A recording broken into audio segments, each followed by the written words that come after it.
सोचिए, एक ऐसा महाद्वीप जो इतिहास में लगातार जंग की आग में जलता रहा, उसने आखिरकार हमेशा के लिए शांति का रास्ता कैसे बना लिया। ये कोई कहानी नहीं है, बल्कि हकीकत में हुआ एक बहुत बड़ा और साहसी राजनैतिक प्रयोग है। ये कहानी है यूरोपीय संघ के बनने की।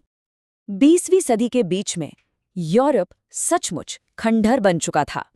दूसरा विश्व युद्ध खत्म होने पर सिर्फ शहर और अर्थव्यवस्थाएं ही तबाह नहीं हुई थी, बल्कि लोगों का एक दूसरे पर से भरोसा भी उठ गया था।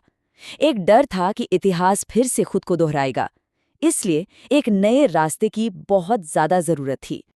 तो सबके दिमाग में एक ही सवाल घूम रहा था, भविष्य में ऐसी तबाही को कैसे रोका जा सकता है। इसका जवाब एक बहुत ही नए, एक रैडिकल आइडिया में था, एकीकरण यानी इंटीग्रेशन। तो चलिए देखते हैं कि ये विचार हकीकत में कैसे बदला। देखिए, हर बड़ी चीज की तरह इसकी शुरुआत भी एक सपने से हुई। युद्ध की उस राख के बीच यूरोप के बड़े बड़े नेता एक ऐसे भविष्य के बारे में सोच रहे थे जहां देश एक दूसरे से लड़ने के बजाय मिलकर काम करे। यहाँ तक कि ब्रिटेन के प्रधानमंत्री विंस्टन चर्चिल ने भी 1946 में इस आइडिया को आवाज दी थी। उनका ये कहना कि एक संयुक्त राज्य यूरोप बनाना चाहिए सिर्फ एक भाषण नहीं था। नहीं, ये एक बहुत बड़ा संकेत था कि एकीकरण का विचार युद्ध के ठीक बाद बड़े नेताओं के दिमाग में बहुत गंभीरता से चल रहा था। तो जो पहले कदम उठाए गए वे बड़े प्रैक्टिकल थे और आर्थिक सहयोग पर टिके थे। मार्शल प्लान ने यूरोप को फिर से बनाने के लिए जरूरी पैसा दिया, लेकिन असली गेम चेंजर थी शूमन योजना। आइडिया बहुत सिंपल था, लेकिन बेहद ताकतवर। युद्ध के लिए जो सबसे जरूरी कच्चा माल है, यानी कोयला और स्टील, उसे एक साझा नियंत्रण में ले आओ। ऐसा करने से भविष्य में लड़ाई की गुंजाइश ही खत्म हो जाएगी। मतलब दुश्मनों को ही भागीदार बना लो। और बस इसी आर्थिक नींव पर एक नए यूरोप का निर्माण शुरू हो गया। सिद्धांत बहुत सीधा था। अगर देशों की अर्थव्यवस्थाएं एक दूसरे से इतनी गहराई से जुड़ी होंगी तो वे कभी एक दूसरे से लड़ेंगे ही नहीं। लेकिन हाँ, ये सब कुछ रातों रात नहीं हुआ। इसमें दशकों लगे और कई संधियां यानी ट्रीटीज साइन हुई। इसकी शुरुआत पेरिस की संधि से हुई, जिसने सिर्फ कोयला और स्टील को एक साथ लाया। फिर रोम की संधियों ने एक बड़ा साझा बाजार बनाया, और आखिर में maastricht संधि ने इस आर्थिक गुट को एक राजनीतिक संघ में बदल दिया, जिसे आज हम यूरोपियन संघ के नाम से जानते हैं। इस पूरे प्रोजेक्ट का जो इंजन था, जो इसकी जान थी, वो था मुक्त व्यापार का आइडिया। जरा सोचिए, देशों के बीच की सभी सीमाएं व्यापार के लिए हटा दी गई हैं। माल बिना किसी एक्स्ट्रा टैक्स या रुकावट के एक देश से दूसरे देश में आ जा सकता है।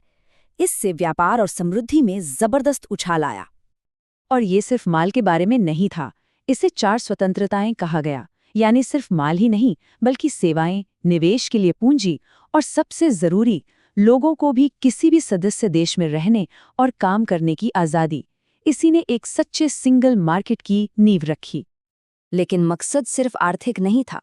अब वक्त था अगले बड़े कदम का, इस आर्थिक प्रोजेक्ट को एक असली राजनीतिक संघ में बदलने का।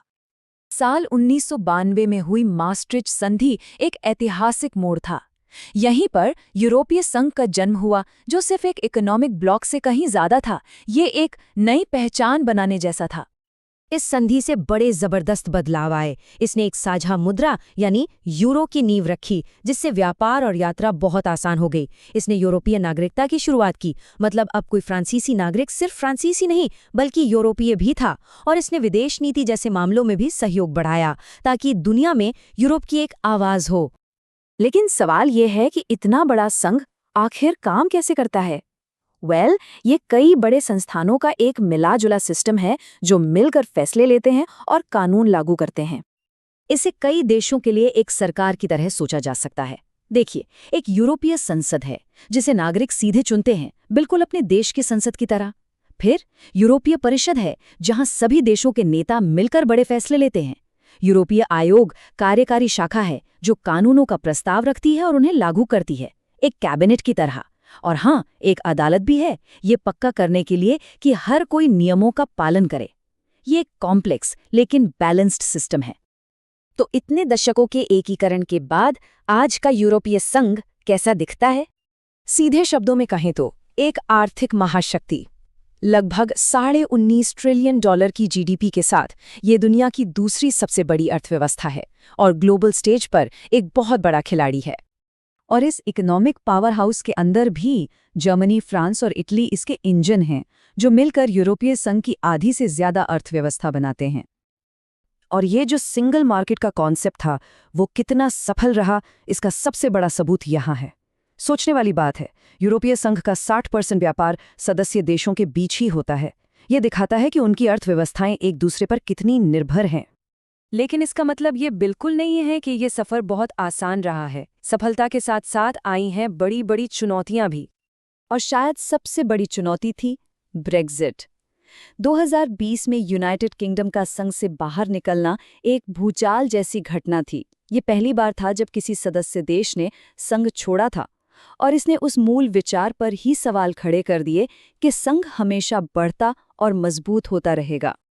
तो ये सब हमें ले आता है भविष्य पर। आगे क्या है यूरोपीय संघ के लिए? देखिए, सबसे जरूरी बात ये समझने की है कि यूरोपीय संघ कोई रुकी हुई चीज नहीं है।